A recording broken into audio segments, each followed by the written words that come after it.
Hello and welcome to the first episode of the FocusHoops WNBA Show. My name is Darren Paul, and I've told you a bit of a lie there. Now, this is the first episode, but we're calling it episode 0 because we're taking a trip to the past. We're going to the 2019 WNBA Finals today. But first, let's get on to who we got with us today. First off, we've got Ishmael Fontaine. So, hi Ish, how are you? Hey guys, I'm good, man. I'm chilling. Good. Do you want to just tell the audience at home a little bit about who is Ishmael Fontaine? I'm a professional basketball player, professional grudge holder, Batman expert, and a Washington Mystics fan. So that's just me. Washington Mystics. I ain't glory hunting. That's my squad, though. That's my team. So I'm happy. That's me. Okay, let's go to Kaz. Kaz, introduce yourself. Who are you? Hi, I'm Kaz here in Manchester. Huge basketball fan. Love watching the Magic and the Mystics over here in Manchester. Raptors fan in the NBA, so that's pretty sweet last season. And big fan of the Sparks in the WNBA. So looking forward to getting the season started. All right, and over to Greg. Greg, introduce yourself. Yeah, well, yes. Okay. Full name, if you want it, Mbongeni Greg and both. I go by Greg, my middle name, because nobody's saying that first one. Coach for the Lancashire Spinners here in the UK NBL Division 2 now. I say I'm a Phoenix Mercury fan, but really I'm a Diana Taurasi fan for life, you know. So number 3 all day. So that is everybody. Well, and myself, I'm Darren Paul, the editor-in-chief here at FocusHoops.com. I'm a basketball commentator, sideline reporter, post-game interviewer, man in press conferencer, and I don't really have a WNBA team. I don't have many basketball teams. I love the sport, but try and keep it. You know how it is, Greg. I'm trying to keep in things as unbiased and as filtered as possible.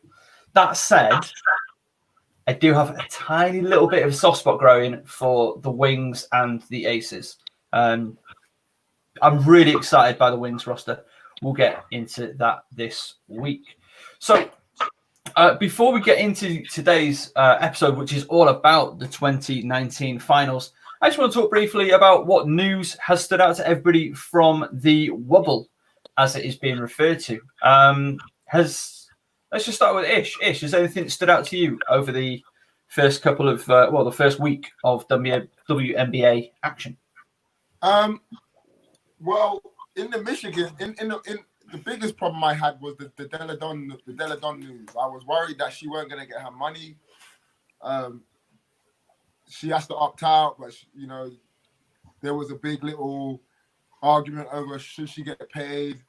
In my opinion, I think probably she should definitely get a percentage of her money, a big percentage of her money, maybe not her full salary, because I don't know how it works in the NBA, but in Europe, if anyone knows, you get 3 months full salary, and then you don't recover, they give you a little bit less, and that's normally how it works.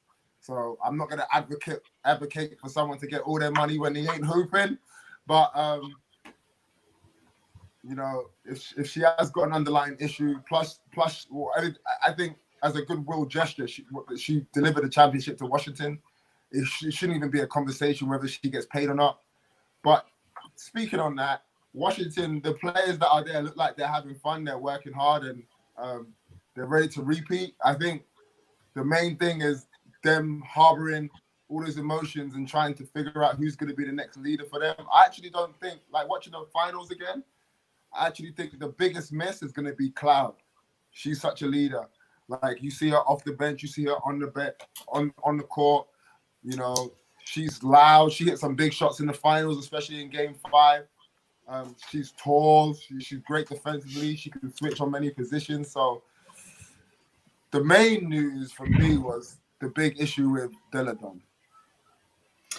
In case you've missed it, Elena Deladon, the reigning MVP and champion of the league, she actually, and we'll get into it when we talk about the games, but she actually played through serious pain in the finals full face mask, knee brace, very heavy looking knee brace, and 3 herniated discs in her back. That was operated on at the end of January. So that, I mean, and couple that with she has Lyme disease as well, which is an autoimmune disorder. She has to take like 64 tablets a day. So it's seriously hardcore stuff with her. And she wasn't medically exempt by the independent panel of the WNBA and the Players Association, the panel of doctors that they put in place. That's just getting you up to speed there. Kaz, what stood out to you? So definitely the Elena Del Don story, but like you said, getting to see the players together, looking like they're having fun, seeing some of the clips of the practices, seeing a healthy Brianna Stewart and Sue Bird bouncing off each other is pretty good. And a lot of the players that, you know, we've not seen for a while, with seasons being cut short and things. Sabrina and Kennedy Carter, some of the rookies that are coming in, they're looking good. Everyone sounds like they're gelling with the teams. I know the Aces, I think, have had some problems with roster numbers, not able to be practicing 5-on-5 with 5 players. They got 5.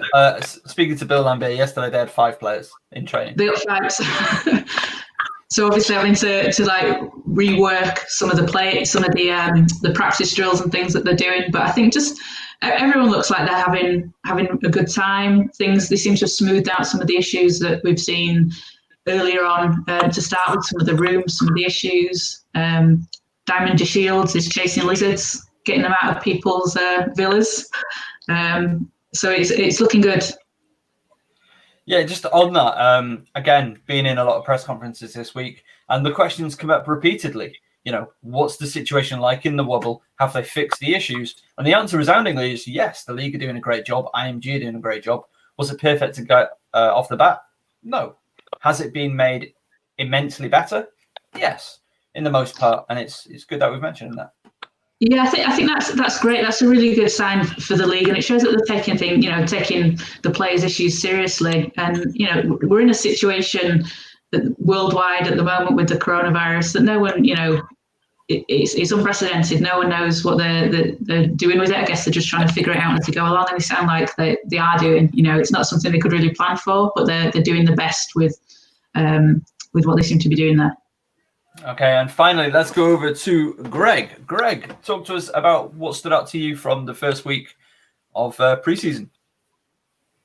Yeah, I've been paying a lot of attention to what's been going on in the WNBA. I have done for years. You know, it's one of my favorite leagues to really pay attention to.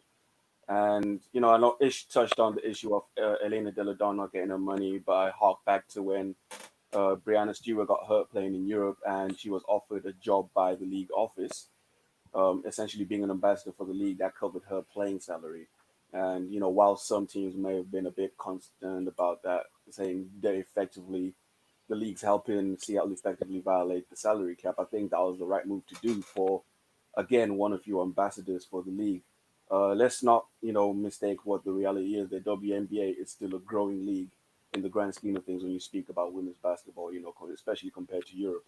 So, you know, making sure that someone like Elena Del Don is looked after and she's happy and willing to come back year after year is, you know, certainly an important move for the league.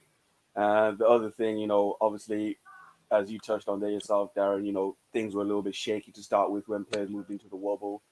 Not least of all, looking at the laundry facilities, that was a little bit of a nightmare, but they moved quickly and decisively to fix those things. So that's a great thing to see that the league is really taking, you know, their product seriously, making sure that their players are happy.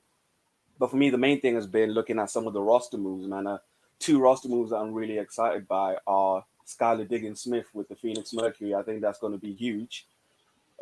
Adding her scoring firepower to the Brittany Griner, Diana Taurasi, you know, tandem there, that's going to be key for what they're trying to do. So I think 2 years removed from a semi-final berth where they ultimately lost to, I believe it was Washington before they lost in the finals. And the other roster move that I really enjoyed was Angel McCoughtry to Las Vegas Aces. I think she's at the moment a little bit of a forgotten player because she is a lot of the time a perennial MVP contender. And she's going to really be able to give them a little bit of a push that, on the face of it, you might have thought, oh, they're missing a little bit there without Elizabeth Cambage. So she's going to provide a lot of firepower that they would have been missing otherwise. Yeah, and again, just speaking to Bill Lambert and Angel McCourtry yesterday, the message from Lambert is shoot, and shoot some more. He expects a lot of the offense to run through her this season, and she's going to have to contribute to that Aces squad pretty much from the jump. But they're all really excited. They just need to get healthy. Last little note on the season coming, big preview next week coming. We're going to be prepping like crazy for it. But apparently the floor is very hard at the Feld, on the courts at Feld. So I just want to go to Ish. Ish, you're the professional player amongst us. Just talk to us about how floors can differ, and is a hard floor, can that be particularly detrimental? So that floor looks good to me. I don't know what anyone else is saying. Look, let me play on that floor. But I understand when you have an arena, you have these kind of floorboards that clip together. You got this really soft underlay, so you might not be used to slumming it at the EIMG Academy. But when there are different floors, so in context, when I played in the BBL, I hated playing in Cheshire, in the Northgate Arena. This dark, dingy, concrete floor business, I couldn't deal with it. It really does a number on your knees. So the impact on the floor, and there's not enough cushioning in shoes to stop the impact of a really hard floor. So maybe, especially for some of the veterans on the team, that's causing them a bit of angst. But they have trainers. Yeah. They have to still land properly and stuff like this. So if the floor looks good to me, and I'm jealous, but if it's harder than what they're used to, then I get that. I mean, I watch a lot of European games, EuroLeague women, and they play on some hard floor gym. So maybe they're talking about it now because they don't expect it in the WNBA. The WNBA is must be like a holiday league or something. That's how they're trying to see it. Like the floor's always nice, the rooms are always nice. Our jerseys is nice, but there are some times when the floor is unbearable, but it doesn't look unbearable to me. No, I don't think it is. I think it's just one of those, and it's a little bit harder than the practice gyms and etc. and so on. But it looks nice. It is beautiful. It's going to look amazing on TV. Cannot wait for them to reveal the league pass information, which they have not done yet, and that is starting to get to me. Guys. I just want to get my league pass subscription because we're all fans of the product of the NBA. I just want to get into it. I want to watch it. When will it begin? Soon. Oh, 25th. 25th it begins. Okay. All right. Let's get into the purpose of today. We are talking about the 20. Let's get it up there. The 2019 WNBA Finals. They were a 5-game thriller. 5 games, yeah, that's what they go to in the WNBA. Better than what we have in Britain. Not quite NBA 7.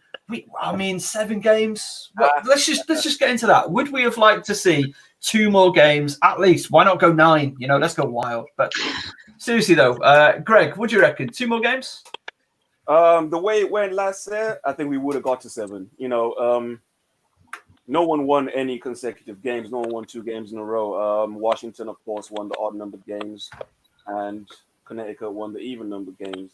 And they're 2 very different styles in the way they won the game. So I think when you get to the finals, you look back into the history of the NBA, they used to have shorter rounds earlier in the playoffs, and then they get longer and longer the more you progress. So having your finals championship round as a 7-game series, I think would have been a great idea.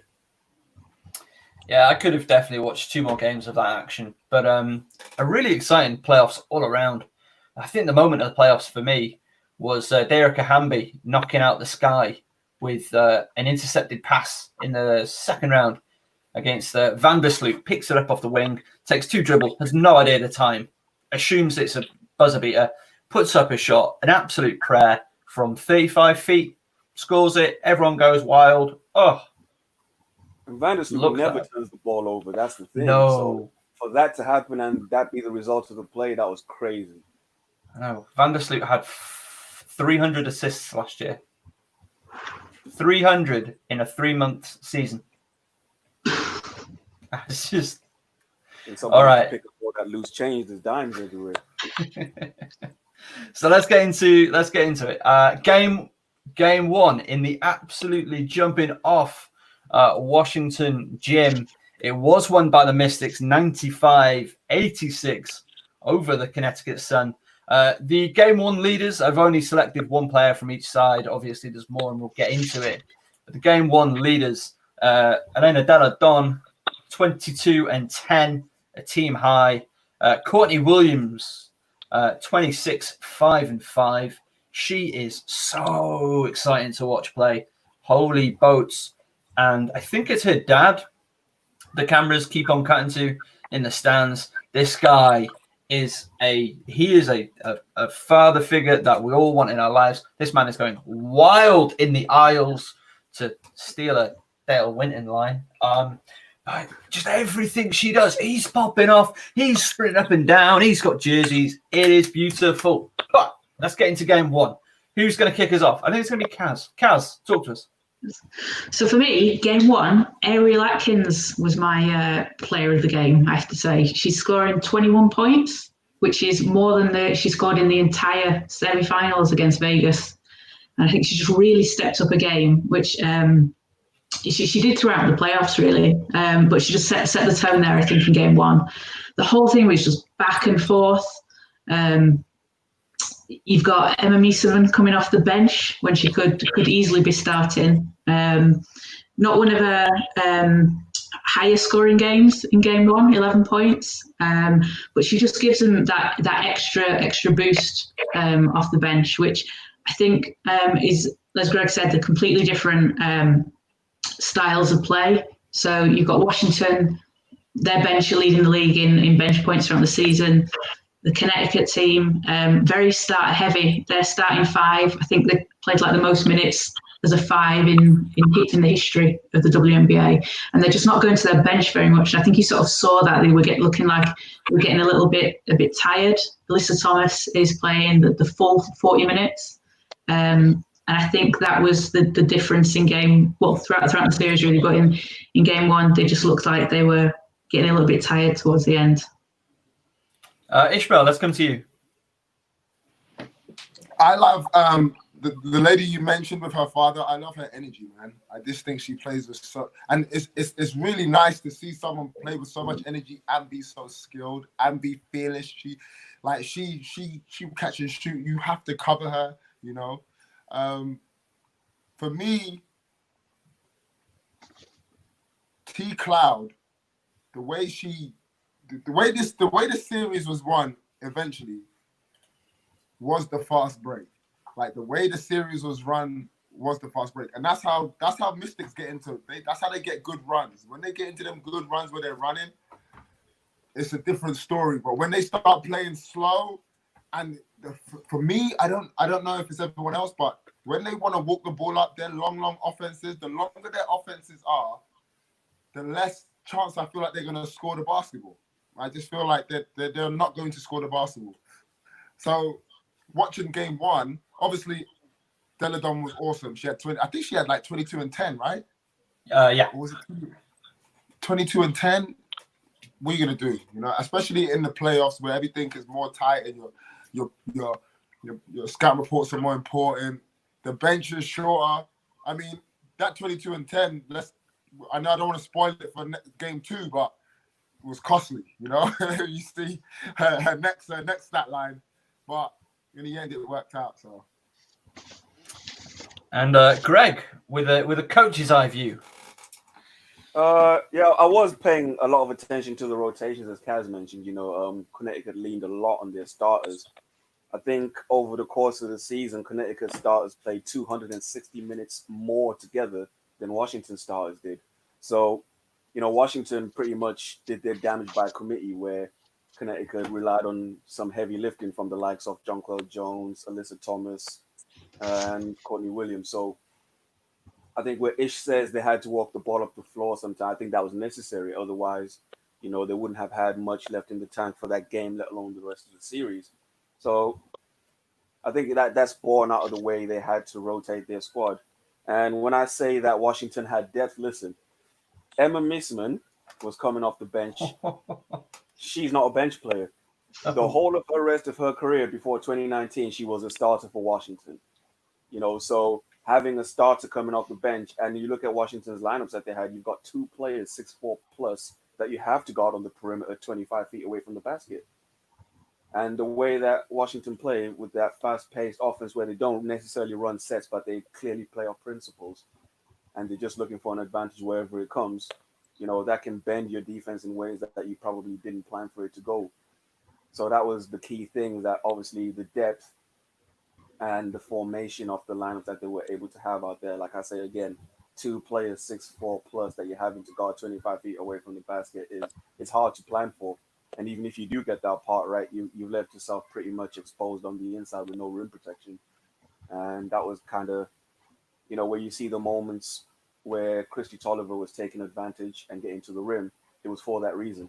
Jonquel Jones is guarding way out over there where she would normally be protecting the rim. There's nobody at home. So that was kind of the advantage that Mike Tebow had. And I don't see that it changed much during the series, other than when Washington maybe had those cold spots in other games where scoring slowed down. But other than that, it was very difficult for Connecticut to deal with on the defensive side of the ball. In terms of game one, there were two things that I really quite enjoyed. Firstly, there was a double foul where the officials couldn't decide what the call was. It was a block, it was a charge, so they just had a jump ball because the officials just kept arguing. It was brilliant. I don't think I've ever seen that before. Two different officials called two different things, where normally, like from my point of view, where I see a double foul, it's one official that says, okay, you were both wrong there, you were just getting a bit carried away. Yeah. But this is the result of one official's got that, the other officials got something different. And there was a bit of confusion on the broadcast as well, listening to the commentators, and the solution was, let's jump it up. Yeah. Rebecca Lobo was not happy. You say charge. Oh, 100%. She's moving backwards. She beat the woman to the spot. It's 100%. I'm so happy, Ish. I'm so happy you said that, because I talked to a lot of people about the block charge call, and they all say the same, frankly, wrong thing. She was moving. So what? That's my space. I was there. Yeah, if you're moving backwards, there's no problem. Okay. You can move backwards. I'll be trying to teach the young boys that. If you beat someone to the spot and you end up taking a step backwards, it's better than you taking a step forward. If you wanna see, right, we're a British-based podcast and going to get parochial. If you want to see somebody who can take charges, go and look at Kat Hulme in the WNBL D1, plays for Anglia Ruskin.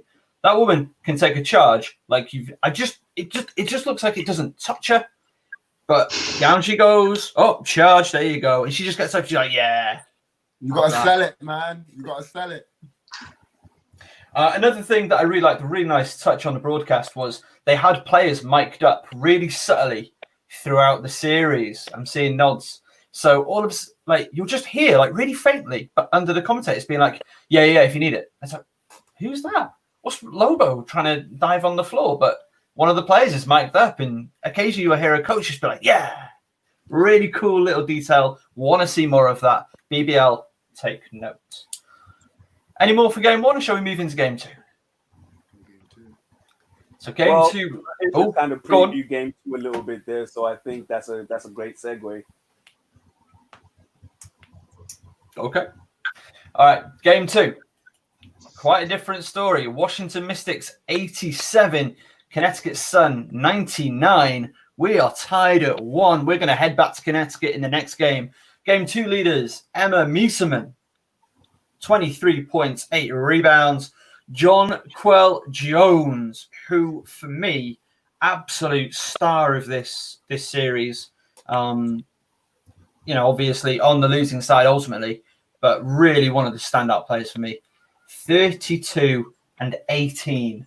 Absolutely dominant performance from her. And I think how many 9 offensive rebounds. Just filthy performance. I love that so much. Kaz, we're going to come to you. Yeah, 9 offensive rebounds as well. I think it's a finals record. And she didn't. I don't think she had any offensive rebounds in game 1 as well. So she had a really good comeback game after that first one. I guess the big story with game 2 is Elena Delle Donne going off injured after about 2-3 minutes, having back spasms. And that just seemed to be the start of a Connecticut run. Seemed to throw the team off a little bit. Don't know if they were a bit shaken by it. Seemed to lose a bit of the momentum that they'd got going in game 1, with Connecticut just kind of running all over them. Jonquel Jones, as you said there, 32 points, 18 rebounds, just incredible performance. It didn't look like you could stop her. She was just doing everything she wanted. And Courtney Williams having another really good game. She's shooting from 3, she's taking the ball inside. Everything was just falling into place for them. And I think the Mystics really missed Elena, but they've, Miesemann, Chrissy Tolliver, backing them up, but it just wasn't quite enough. They came back into it a bit in the fourth, but they just didn't seem to be able to kind of make up for what they'd lost. Yeah, just to go through some more numbers before we dive into what Greg has to say. Courtney Williams, 22, 3 and 6. Alyssa Thomas, 21 and 16. 6 offensive rebounds. So they really cleaned up on the offensive glass. And the loss of Elena Delle Donne, like you said, early in the first quarter, questionable, confirmed that she wasn't going to come back throughout the game at all, that back spasms, what turned out to be 3 herniated discs. Really told for the Mystics. Greg, what was your view on things? Yeah, I mean, Ish called it. That 22 and 10 cost them a little bit from game 1 because you got 3 minutes and 20 seconds of Elena Delle Donne in game 2. And where that impacted Washington the most was in the matchups. Defensively for Connecticut, they could hide Jonquel Jones a little bit, where she didn't have to sort of bang around and chase Elena Delle Donne on the perimeter. She was doing what she normally does, and you could see the impact on the rebound, and she's closer to the rim now, and she gets 9 offensive rebounds. And something that you might not immediately notice when you're looking at that is defensively for the Mystics, Miesemann, while she's not a liability, she's not a plus defender. So any chance they got, they were going after Miesemann, trying to get her matched up with Jones and attacking that matchup. And for the most part, it bore a lot of fruit for Connecticut. And Alyssa Thomas, she was kind of just laying in the weeds, waiting for her chance. She didn't do too much in terms of looking for her shot. She just waited for opportunities as and when they arrived, and she didn't really waste any. So that was the luxury that Connecticut's were able to have with Delle Donne playing such limited minutes. And again, you look at how the series developed. If Washington don't score 90, they don't win. And you're going to look at one game where you're going to say, well, maybe that's not quite right, Greg, but we're 1 point out with that one. But that was the thing for Washington, is that they had the highest offensive efficiency in the league throughout the regular season and the playoffs. So when they're not scoring in the way that they used to, and obviously their rhythm was thrown off by not having your highest usage player on the floor, it changed a lot for them. And also on the defensive end, where you've got one player who's probably being overworked the whole game because she's being targeted by the other team. Okay, Ishmael Fontaine. For me, I think it's simple. When someone gets 18 rebounds, that's the game. That's the game. One person clean up 18 boards, and now 9 offensive rebounds. Those are extra possessions. Those are extra possessions. Don't ever that's why offensive rebounds are such a premium. They are extra possessions, especially if we're talking about extra rebounds into a kick, into an open 3. You got people crashing the boards. You definitely got more chance of shooting the ball, especially with this kind of team. Connecticut, they just run, they take the first available shot. They're not waiting around. Obviously, Delle Donne, the big problem is when Deladon's not in the game offensively, you can kind of rest on defense, but you can also rest on offense. She's so active and she's got such a good high IQ on defense that without her being on the floor, yes, we run and gun, but we can move the ball a bit more. That you're missing a communicator. You're missing an MVP. Now, MVPs don't just score the ball; they talk on defense. And when you take your MVP off the floor, and you know they're not coming back, you're now trying to formulate a plan on how to play without this person. Now, you're like, okay, we haven't got the MVP. Where are we gonna go? And when we get to Game 5, it'll be easier for me to explain. But offensively, everything goes through her. She come off a pick and roll. She either roll or she pop. We don't get it, but we swing the ball around. Last 5 seconds of the clock, we're going to her. So, especially when she's on, if she's on the floor, there's no one else. You're going to her. You know, Game 5 late. There were some other people that were hitting big shots, especially in the third quarter. But Deladon, you're going to her. So I think that's where I think they lost the game. You know, I felt like they probably could have had a chance to win because she came out the game early. She didn't get this kind of rhythm where, okay, I've got a rhythm and now I'm out. Because that would have been a blowout then, in my opinion. That would have been a blowout. You know, Washington had enough time to say, all right, who we going to? Okay, cool. We ain't got Deladon, we're going to you. But in the same breath, it's not enough. All right. So that's it for the first 2 games. Just a quick word from, it's not quite a sponsor, but it is somebody that we want to support during the Focus Hoops WNBA show for the first couple of weeks. Ashley Smith, she's Miss Caribbean UK finalist, and she is raising money as part of a campaign for the Perfect Day Foundation. The initiative will support female netball players in Zambia and aims to address key challenges by teaching girls and young women new skills in order for them to create sellable products made from African wax print material, as well as educate them in the process of running their own small businesses to help fund their school fees, provide family support, amongst other necessities. There is a link to Ashley's GoFundMe. Sorry, not GoFundMe. No, it is. Sorry, Just Giving. My apologies. Just Giving in the description of this video, just down below. So give that a click, give that a look. Who is Ashley Smith? Ashley Smith, as well as being just a legend for doing this and everything she does, she's also a commentator with us at Focus Hoops, my co-commentator at most Anglia Ruskin home games. So give that a look if you are interested in supporting what is a really, really wonderful cause, helping out girls netball team in Zambia. Okay. Game 3. We've moved to Connecticut. What a gorgeous floor they have in Connecticut, might I just add.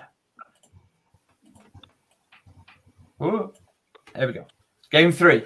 Connecticut Sun, 81. The Washington Mystics, 94.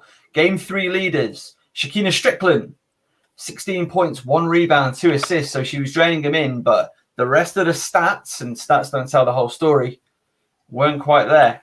Christy Tolliver, 20 points, 2 rebounds, 10 assists. And we've also got Mieseman on there, 21 points from her. And let me just talk on Emma Mieseman just for a moment. We're going to get a lot more in depth with Emma Mieseman, but I just smile when I see her play the game of basketball. Just the things she does, her footwork and her very quick release catch and shoot. That was quite pivotal in, I think it was game 4, actually. They saw a little bit of it and it kept things close. But it is just, she is some player. Coming off the bench, Greg, like you said, that's outrageous. That's ridiculous. We're going to go to Greg to kick us off for game 3. Game 3 kind of solidified, as you say, the impact that an Emma Mieseman has. And if you think about it, in 2018, Mystics made the finals and got swept by Seattle Storm. The Brianna Stewart finals, the coming up party. They didn't have Emma Mieseman for those whole final series. She was back in Belgium preparing for the World Cup with her national team, where Belgium, by the way, would have their highest ever finish of 4th place in the World Cup. So you can see the pedigree that she has. And as I say again, she's a career starter that for this season, 2019, was coming off the bench. And think about what you're getting from a player like Emma Mieseman. Throughout the playoffs, 58% from the floor. 58%. 42% from three at 6'4". You're having to defend that all the way out.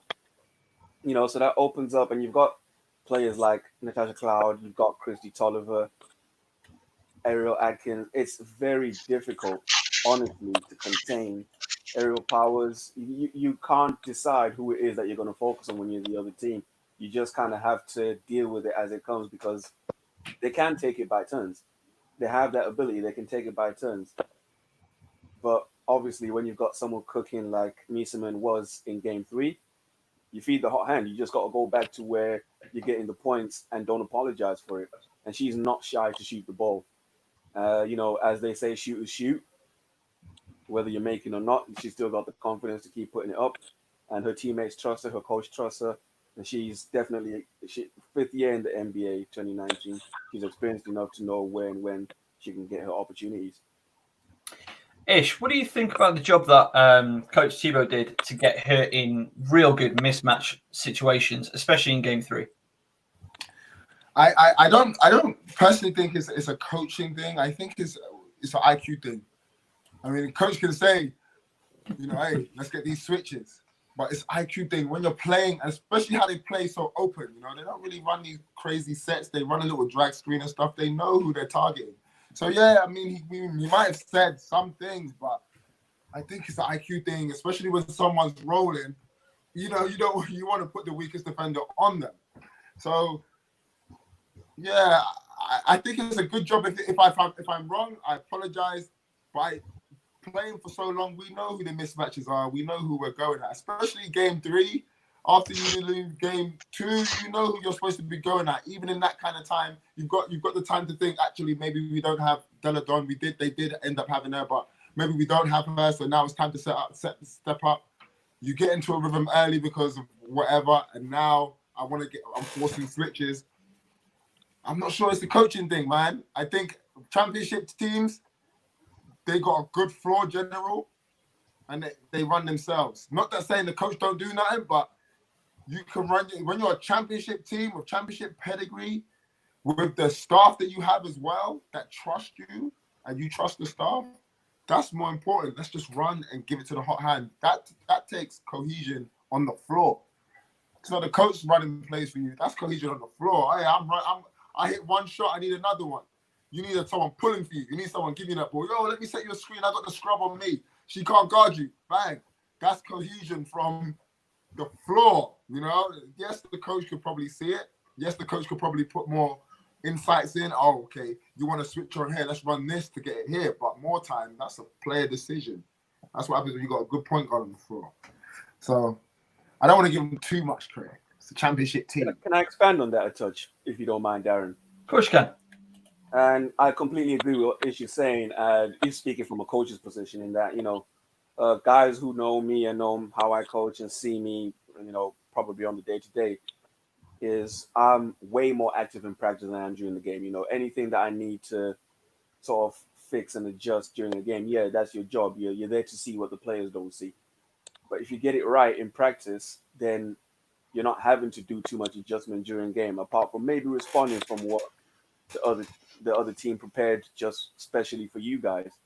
But putting players in those scenarios where they're having to see different things and react to them on their own, the sort of guided learning, as they would call it in certain circles, that's where the coach is effective in practice, because during the game it's too late. You're not going to be able to make them see that. You might be able to do so afterwards, but when it's happening, it's something that they need to have learned way before. So I think Ishi's right on the money with that. Kaz, we're going to come straight over to you. Your Game 3 takeaways. So I like Connecticut's court. I think they've got a really nice home arena. I was surprised at how little they kind of came out fighting, being back home with an even series. I expected a bit more from them. They got down, I think, 18, 20 points in the third. The defense just wasn't there. Courtney Williams, by her standards, had a pretty bad game. 6 points. I think Christy Tolliver in the first, she was on fire, and she's the only player for both teams that's got that championship experience.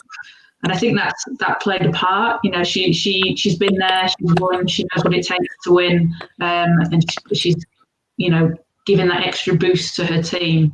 And the way she played was just fantastic. Alyssa Thomas finally got to sit, I think, for 30 seconds, but she still played a full game as well, and playing with a torn labrum in each shoulder, which is crazy. You see, you know, a lot of players are playing her. Chrissy Tolliver's playing her, but it would have been a good chance for Connecticut to, you know, take advantage of the fact that Del Don's playing on the perimeter. You know, she wasn't down in the post.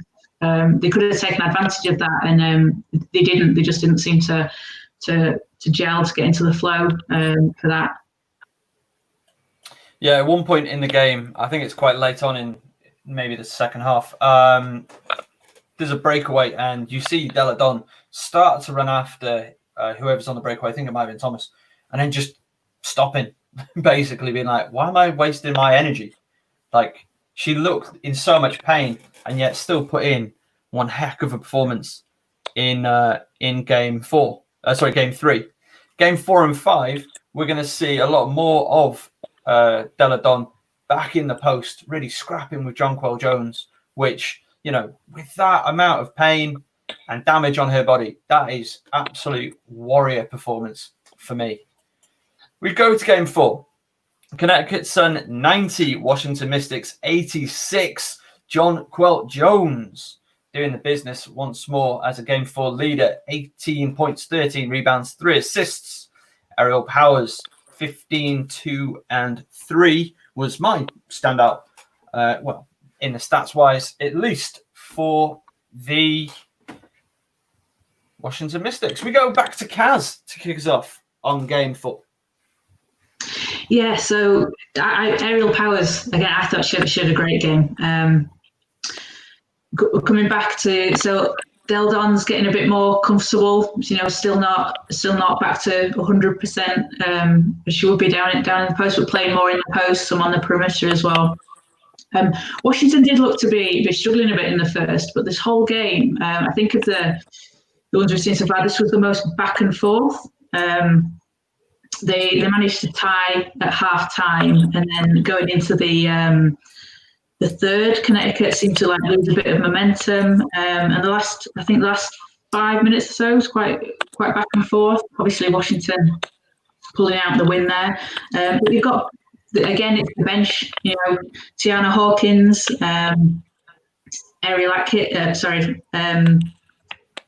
Tiana Hawkins coming off the bench, and she's got 5 points. 3 rebounds, 2 assists, playing 10 minutes, but those are adding up. And Aerial Powers, yeah, as you said, 15 points. It just makes such a difference when someone's injured, when someone's not having a great game for Washington. There's someone else there to step up, someone else to back up, which just doesn't seem the same with Connecticut. Yeah. Like you said, that was the story of the game. Connecticut blew it open early, and Washington went on a couple of big runs to really chip away at it. They absolutely hammered them quarter number 3. They won that quarter 28-12, and that set up a real exciting final period. Ishmael Fontaine, tell us more. You can't, one reason why Connecticut for me were never in contention is not because I'm just a Washington Mystics fan, period. They just don't rotate enough. But when you blow it open, you got a chance to come back. You beating a team early and you still ain't rotating. It's a bit, it's always, you always have a chance. Washington's, you're not gonna rattle no team in the playoffs like a team like Washington with all those vets, and resurgence. I mean, the 2 guards, she came, she's playing better than she was in recent games and stuff. In the lead up, she's actually building momentum. You're not gonna blow them teams out. So you need to rotate, and I feel like the rotation is why you almost didn't get out of this game alive, but they did. So there's nothing more to say about that. Going straight over to Greg for some quick thoughts on game 4 before we get into the decider. Yeah, I think Ish might have had a look at my notes before we started because that's kind of the crux of the issue for me. You're getting game 4 of a final series, like you're getting into some serious minutes if you're Connecticut. Like you're getting into serious minutes. Up to that point, by the end of game 4, Alyssa Thomas has played 118 minutes. It's tough. It's tough for nobody. And also, the less that changes for you if you're Washington in terms of what it is that Connecticut are doing and who they're seeing, the easier it is for you. There's not that much to adjust to. You're just kind of waiting for certain things to happen and reacting to it, or maybe you're even preempting it. So that's kind of where Washington had the advantage with the depth and maybe the willingness to rotate. Connecticut had slightly more experience on their roster in terms of years of service than Washington did. So that extra little bit of tread that's come off the tires there as well. But that being said, you did see as limited an Elena Delle Donne in high usage as I've ever seen in the WNBA, if I'm being honest. So if there was a chance for Connecticut to steal one, I would have said it was game 4. Probably the closest game of the series, if I'm not mistaken. So they kind of this trick there, where if they were going to steal a game from Washington and break the 1-1-1-1 cycle, that was the game for them to do it. And it kind of, obviously, it eventually hurt them. But, coming out of the changing room after you've spoken, you're making your adjustments to give up that huge run that they did will deflate you, and it will do it very quickly. It's hard to recover from. So even coming away with the win like they did, it could have been a lot more comfortable. Is what you're saying? Yeah, definitely. Oh yeah, definitely. But again, you've given up. I think it was 16 points difference in the third quarter. Yes. If you even trim that half, you've won. If you're Connecticut, if you trim that run down in half and say you lost the quarter by 8 points, that's a game you've won. So whatever it was, or at least in this case, won a lot more comfortably. The thing is, you want to win going away because that's the last time you're playing in the Mohegan Sun. Game 5 is, I'm pretty sure Washington had home court advantage. Yeah, Washington had home court for Game 5, and let's just get right into it. As we move, I just want to say what I really liked. Another thing was the amount of WNBA players that came out for the finals. John Wall, Bradley Beal, both sat courtside, both repping Mystics gear, both losing their minds. I think there was an Emma Miesemann step through that had Brad Beal like halfway on the floor. It was absolutely delicious to see. Ish is Mo Wagner. He's one of your boys, isn't he? Yeah, I played against Mo Wagner in Germany, so there you go. He was there. Over there after he got traded. So yeah. Yeah, your guy Mo was in the stands, and the head coach of the Wizards also there, enjoying some winning sport in Washington. And it was a good series for Washington. Good season for Washington. What is going on with my business here? Hide that. There we go.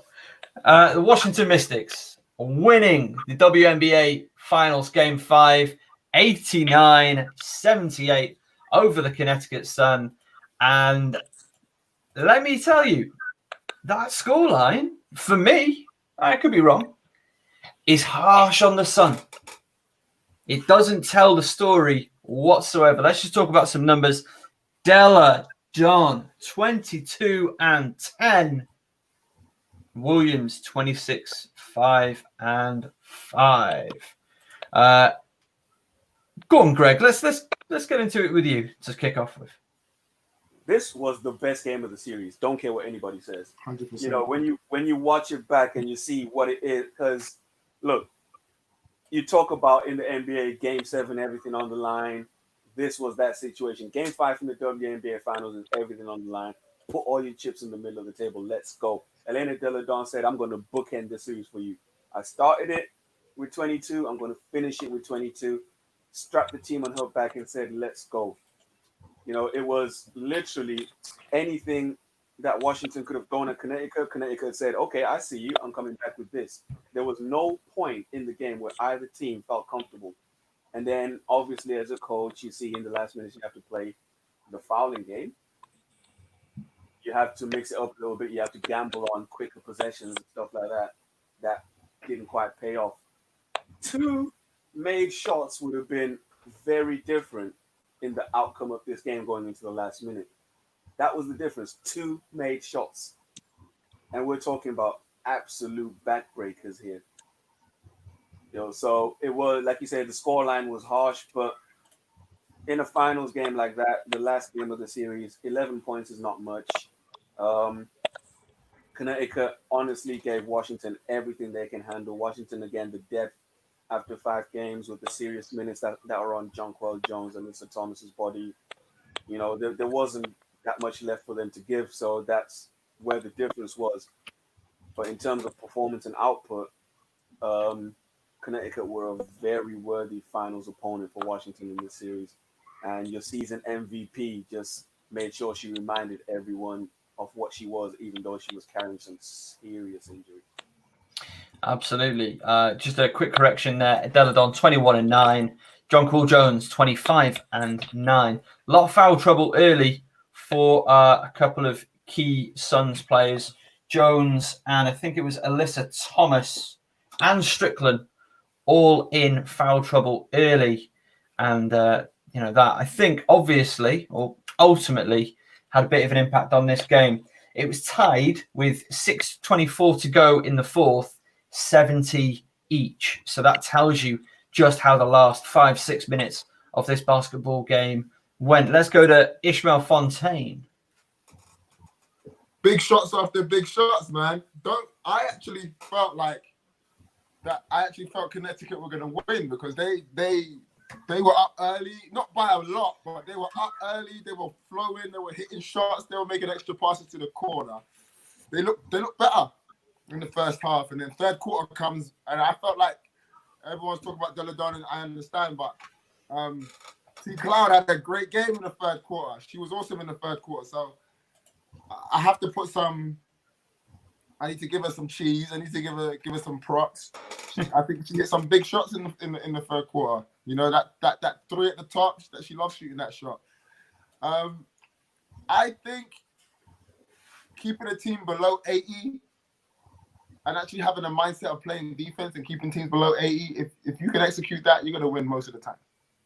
Regardless, you're gonna win most of the time. And yeah, as you said, the fourth quarter was awesome. Now, the thing about basketball, I feel like the worst game 7 of my lifetime was the worst elimination game of my lifetime was Boston Celtics beating LA Lakers by 3. I mean, we're talking about Kobe. You know what I'm saying? And that's the game. These games can be super anticlimactic. They can be really anticlimactic. No, it was perfect. It was perfect. It was the perfect game of basketball, Ishmael Fontaine. Don't you worry about that. Anything is possible. I was sick in my mouth watching that game because dudes just gave up. And it's one of those games that it's an anticlimactic win. But this game, it had everything. It had everything. We say foul trouble, but if you play your guys earlier, if you trust your guys earlier, foul trouble is not so bad when you have a system and you have a good rotation. It's not that crazy. That's one thing about the WNBA is you still have teams that traditionally log super minutes, and you think the game's changing to the place where we have teams who no one plays over 25, no one plays over 35, because you have a whole different kind of ethos throughout your bench. You got guys coming off your bench who played a different way. So I was surprised. And Connecticut, they just need to see the ball go in. They're a confidence team. The ball's going in. Let's go. And we're pushing away from there. Let's go. But then, how are you going to cope with Deladon? She's back. You still have to guard her everywhere. There was another lady who plays the 5 there. She hit some big shots to keep that game close. She posted she was posting up well and scoring on that left-hand side and shooting them little corner mid-range twos.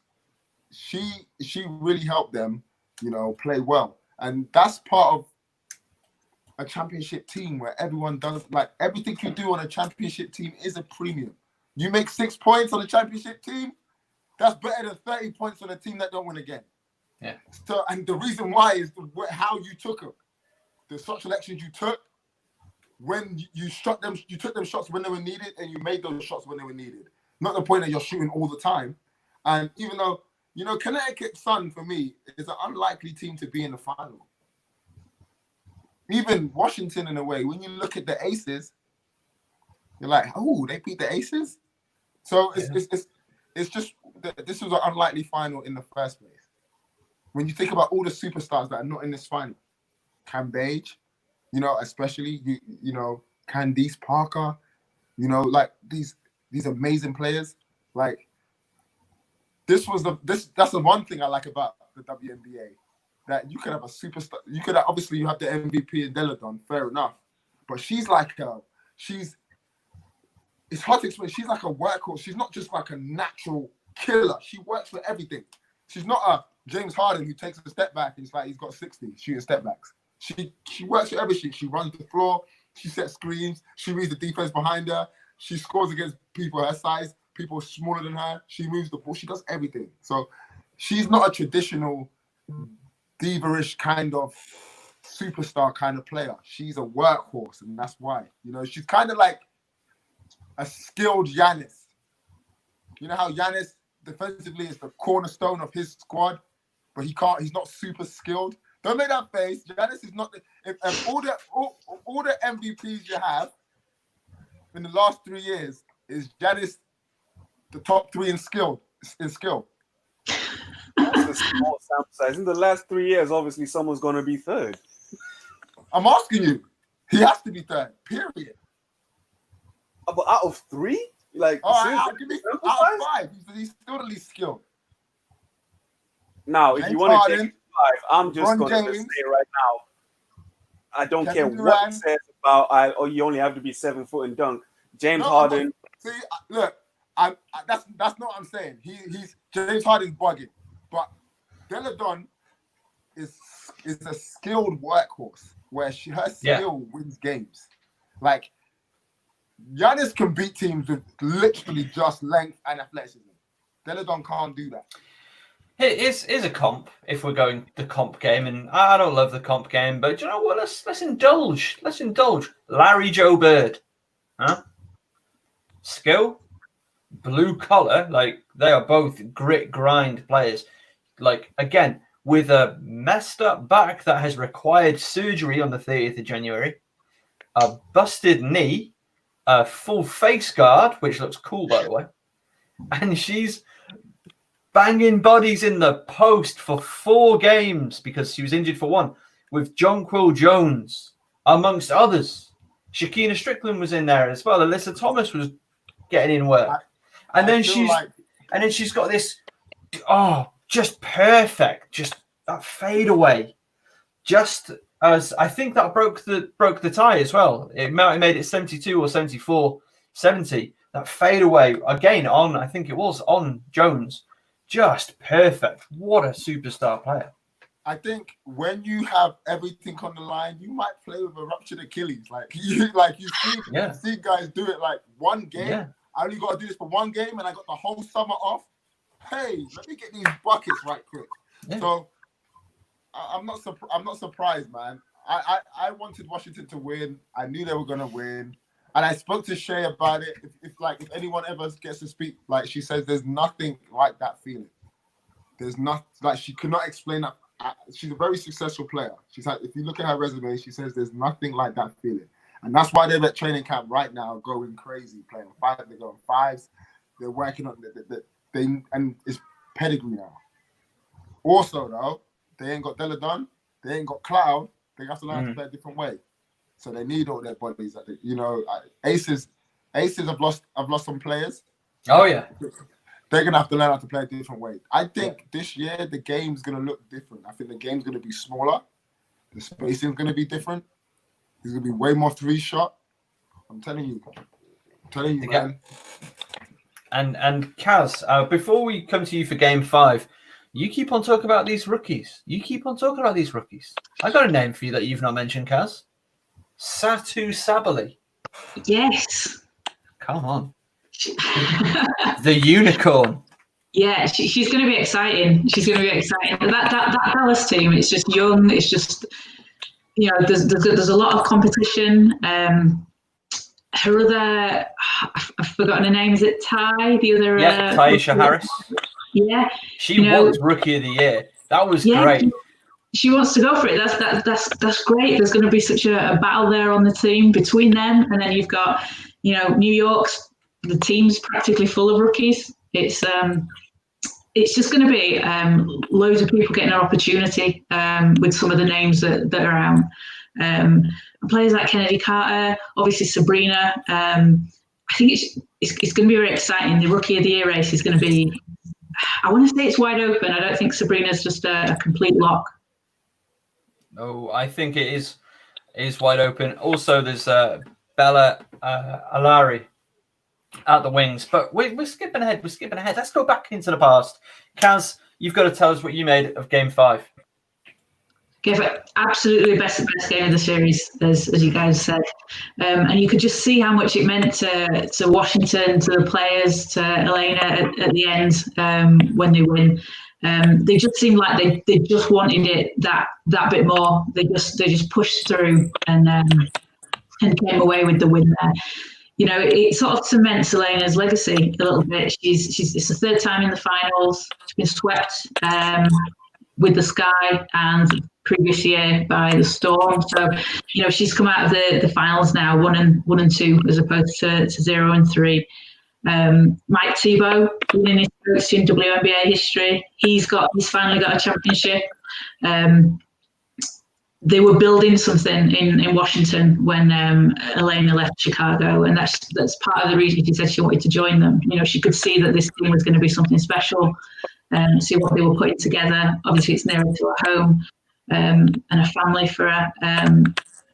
She's proven her point. She left because she knew what the team could do, what they could build, and they've done it. It's a shame that they're not all going to be together to defend this season. I think 4 of the starting 5 are now not going to be there, which is obviously quite a blow. But it would have been good to see the whole team run it back and try and defend. But it was just a great series. Well deserved for Washington.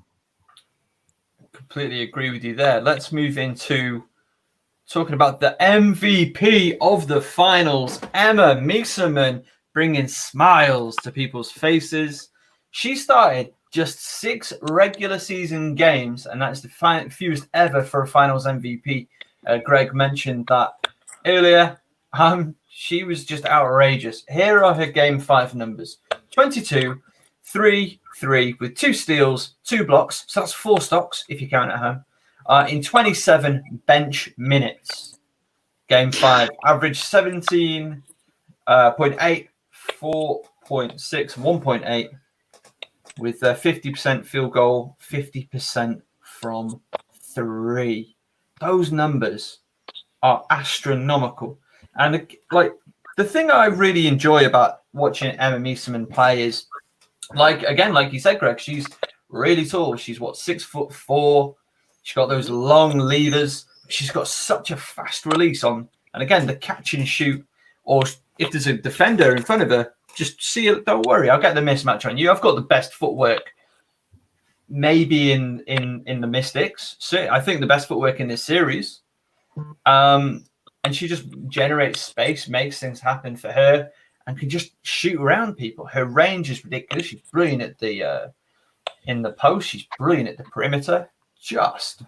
I couldn't think of a better finals MVP for this final series. I don't know what you guys think. No, that was a great pick, and I completely agree with her being good value for it. You look in the NBA where Andre Iguodala were they stumbled upon him as a bench player. He came on and started, and he made a difference in that way. Whereas it was Mike Tebow's plan all along to have Miesemann coming off the bench.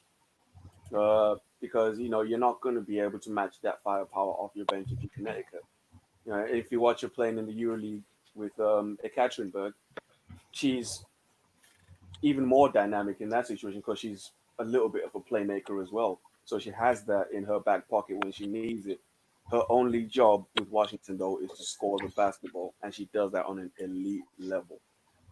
Again, for the playoffs, she shot 58 from the floor, 52% from three at 6'4".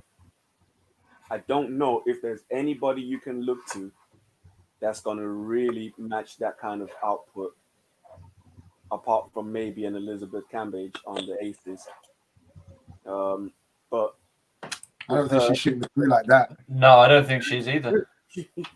When you've got her and Deladon, when Deladon's feeling good. By the way, during the regular season, Connecticut never saw both Miesemann and Deladon at the same time. It's only in the finals that happened for the first time, this in 2019. So when you're game planning, you're looking back and you're reviewing, you're doing your scouting, that was something that season that they had never had to deal with, and it made a huge difference for Washington because they lost the season series 2-1 in the regular season. So Miesemann was definitely the difference maker. Like I say, she didn't play 2018. They were swept by Seattle, and when she came back and she was talking to her coach Mike Tebow, she said to her, "Well, you made the finals, you didn't need me." And he said, "Well, we didn't win, so yeah, we need you." So she was, for me, the difference, the X factor, if you will, in the 2019 WNBA Finals, and great value for MVP. Although I must acknowledge what Elena Deladon was able to do under the circumstances. And while we're talking about Mystics and players playing through pain barrier, Kaz, you'll know about this with the Manchester Mystics hometown. At the start of the season, we had Georgia Jones playing. Her hand was jacked up, and nobody knew that. But when you're speaking to her during the week and you see her hand after games, it looked like she'd been stung by a nest of wasps. It was that swollen. But she played, I think she averaged 38 minutes a game at the start of the season. Just play through the pain barrier, do whatever it takes to help your team get to where they need to get to. And that was Deladon for the Washington Mystics, and I think that needs to be acknowledged. Kaz, let's go to you. What do you make of Emma Miesemann? What stood out to you from her throughout the series? Just like you said, her shooting. The fact that she's up to scoring from the regular season. I think she's averaging 13 points in the regular season, pushing it up to 17.8 in the finals. I think 19 overall in the playoffs themselves.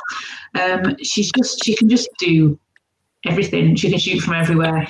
She's how do Connecticut stop that? You've got Deladon, Christy Tolliver, Natasha Cloud, Emma Miesemann. You double team one of them, someone else is left open. How do you stop a team like that? Like, who do you choose to leave open? Who do you foul in those last minute game situations when the best free throw shooting team in the league? What I really like when you're watching Emma Miesemann is she just looks like she's having fun playing. She's just always, she's got such a good rapport with the team. She's always got a smile on her face, and she's just coming up big in those moments when you need her. The scoring, and I think it'll be really exciting next season to see her. I think she'll be leading the Mystics next year, and be exciting to see kind of what she'll do when she's maybe given the keys to the team for a season and said, go shoot. Mike Tebow said, we wanted to shoot. I think she was a bit hesitant earlier in the season, but more of a pass first player, but she's got into the rhythm, taking the shots, and she's making them. So keep shooting. I really liked her quote about why she entered the bubble. She says something along the lines of she wanted to experience something new in her life and in her universe, and this is something new. So yeah, and she has 50% hearing loss as well, which I only learned recently. And she's out there. Look what she's doing. It's great. She's a great role model for people. Absolutely.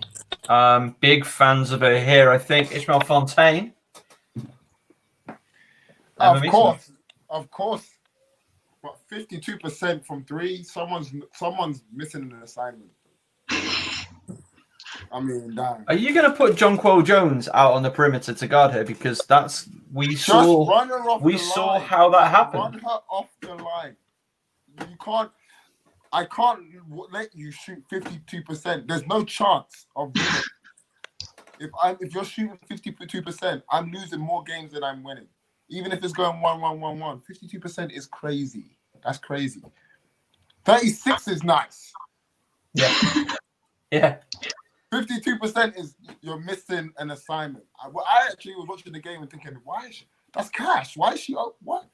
Really? But we know why she's open though. Like you got Christy Tolliver attacking the rim, Ariel Atkins attacking the rim. Someone has to rotate, and you're leaving somebody open.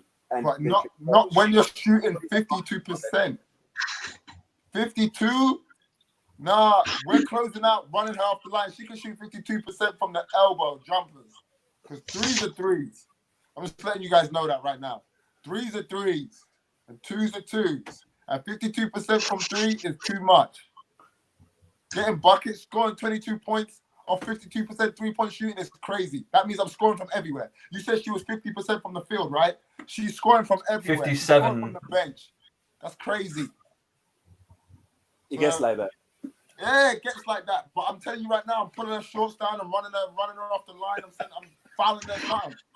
Don't get me wrong, I'm happy because it's my squad in that. But, 52% is crazy. That's crazy. That can't happen. You got to let someone kill you inefficiently if that's what's going to happen. If you feel like someone's shooting 52%, all right, tonight we're going to let this one get 40, but she's going to get a hard 40. Not no 52%, 22. No, we ain't doing that. The problem is, if there was 2 more games, if we had a game 7, she probably would have gone for 40 because she'd have looked at the stat cast and been like, I shot 52% from the three. I'm shooting 7 threes in the first quarter next game. So,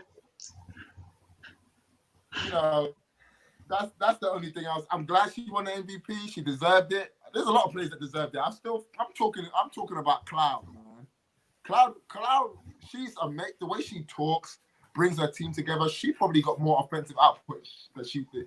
She probably could get buckets more than she wants, but she sacrifices for her team. And she's my MVP. Has anybody got a pick? If let's just imagine that the series goes the other way, and we can't really do that, but whatever. With what we know, who was your leader for Connecticut? We'll start. Yeah, Jonquil Jones for me. Go on, Greg. Tell us. Talk to us. Look, she's the glue that pretty much kept together for Connecticut Suns. You look at Alyssa Thomas as being kind of like the offensive cog. Everything goes through Alyssa Thomas for Connecticut. But when you're looking at a player that makes a difference in a team and allows you to have your identity, Jonquil Jones is the player that was cleaning the glass, letting them run and get out like they want to. And when they were able to do that, we saw the success they were able to have. When they weren't able to rebound and run and get out, we saw the results of that. It was hard for them to generate good offense in the half court against the length and dynamic athletic ability of Washington. So when she was able to get those favorable matchups, she was relentless. She went at it. She attacked the mismatches. She attacked the bench players that were guarding her. She didn't care who it was.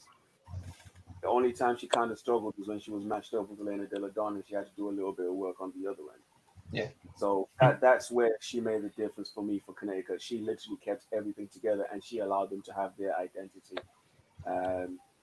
That's literally for me the definition of most valuable player. Let's go to Kaz. Kaz, do you have anybody different for the Sun as a standout for you? Totally agree with you there, Greg. Jonquil Jones. Courtney Williams. I know that the last 3 games she wasn't scoring maybe as much as she was at the start, but the way that she just keeps going. She's running after rebounds. She's one of the shortest players on the court, one of the smallest guards, but she's still going after rebounds. and facilitating for the team. She just keeps going. She's she's defending, she's scrappy. I think she, even when she's not shooting well, she's doing other things that are keeping, trying to keep the team in the game. On Courtney Williams, she had a bit of drop off in points wise. Game 3 got 16 a game in 4 and 5. So, was it ultimately enough? Maybe not, because her team didn't end up winning. But overall, the energy she brought was really, really, really impressive. Especially.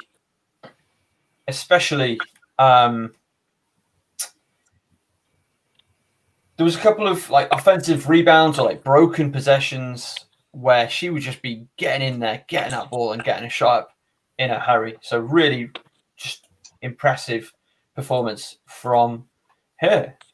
So is there any other business? Any other WNBA business for us to attend to? I think we've done a pretty thorough recap of the 2019 finals. Before we meet next week to talk about the 2020 preview, any other business from anybody? We'll start with Ish. Let's go. Let's just repeat. That's all I need. We're gonna see with the games gonna look different.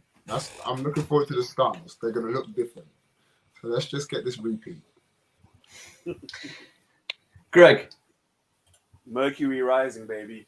That's the story of 2020 for me. Look, here's the thing. We're going to see a lot more competitive games and a lot more sort of close games because we those of us that follow the league know that travel in the NBA is not the greatest. So it's hard to go from city to city and play games and be at your best. So everyone being in the wobble together, in the facility, not having to travel on coach, sticking 6'5" frames into little seats is going to make a huge difference. So that's kind of the equalizer for everybody. And there's a lot of loaded rosters in the WNBA right now. So under the circumstances, I think everything's conspired to maybe give us what might be the most exciting season yet in the 23 years of WNBA basketball.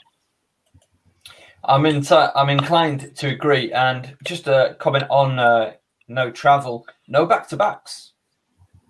Yes, no back-to-back games. Back whoever did the schedule. Very difficult to work out under normal circumstances, of course, because of travel. You maybe want to get an East Coast trip out of the way if you're in Las Vegas or Los Angeles. So that's not something they have to concern themselves about. So great job by the league there. Kaz, anything from you? Can I just acknowledge Elena Daldon becoming the first woman to join the 50-40-90 club last season? Because that's a pretty cool achievement. I'm just wondering if anyone is going to get there this season as well. If there's anyone that can match her in that incredible free throw shooting and for the 3-pointers. That's a great question. Is anybody going to put their neck out and suggest anybody for the 50-40-90 club? I don't think the game will be played that way. Honestly, I mean, you could, but the attempts are going to be way lower. I think it's going to be way more team orientated this year. It could happen, but not at the attempts Ella Don did it.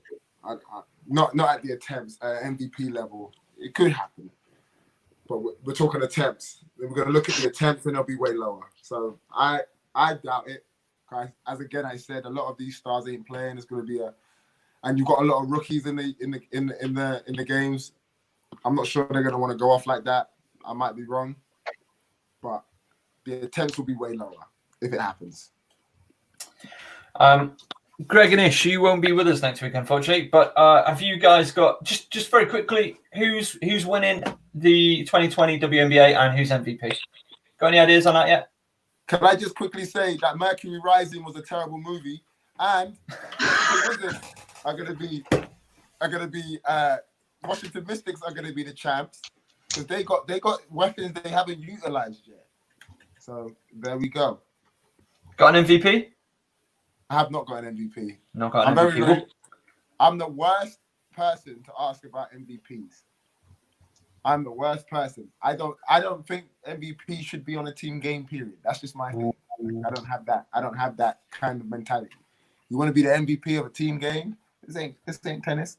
But the Mystics, they're well coached. They've got great players. They've got more than 6 at practice right now. And you know, they've learned already how to play without Deladon, and they just need to add to that. Okay, Greg, who's winning? First and foremost, I want to say Coach Lambert, I can relate. You know, less than a certain number of players in practice is kind of how it goes over here sometimes at my level, but I digress. Look, it's hard for me to ever root against a team called Mystics. You know, that's my hometown here in Manchester. I spent 6 years coaching Mystics juniors in Manchester, so always family. But when I look at the WNBA, I'm looking at Sandy Brondello, Brittany Griner, Diana Taurasi, the GOATs. I'm looking at Skylar Diggins-Smith.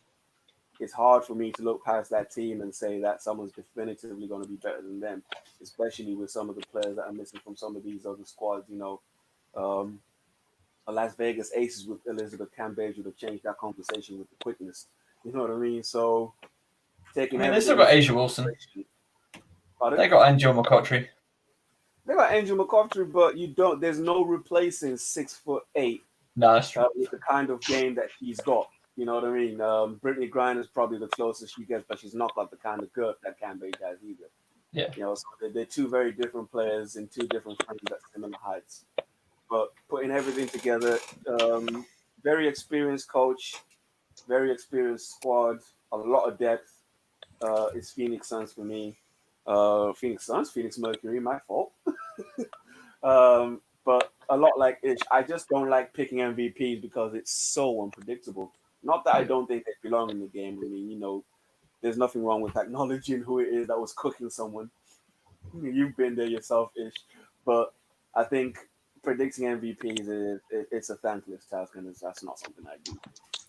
Kaz, I'm not asking you for an MVP or a winner just yet, because I know that you're going to run the numbers this week and come and you know, not going to put you on the spot like that. Not yet. Next week. But anything final from you? Oh, go on then. Let's see if you stick with it by next week. Okay. So the Storm, and I think Brianna Stewart's going to be the MVP. Coming back off missing the entire last season, I think she's come back. She's got a point to prove. She wants to win. Sue Bird's back. The travel is going to make a difference. It's not going to be as hard as it would be on all the players like Sue Bird. Seattle Storm. Well, there you go. I think that just about does it then for us for this week. If you've watched, thank you so much for checking out the Focus Hoops WNBA show. We are going to be here live every Thursday throughout the WNBA season, 8 p.m. UK time. So that was all that needs to be said is just thank you very much, Ishmael Fontaine. Thank you very much.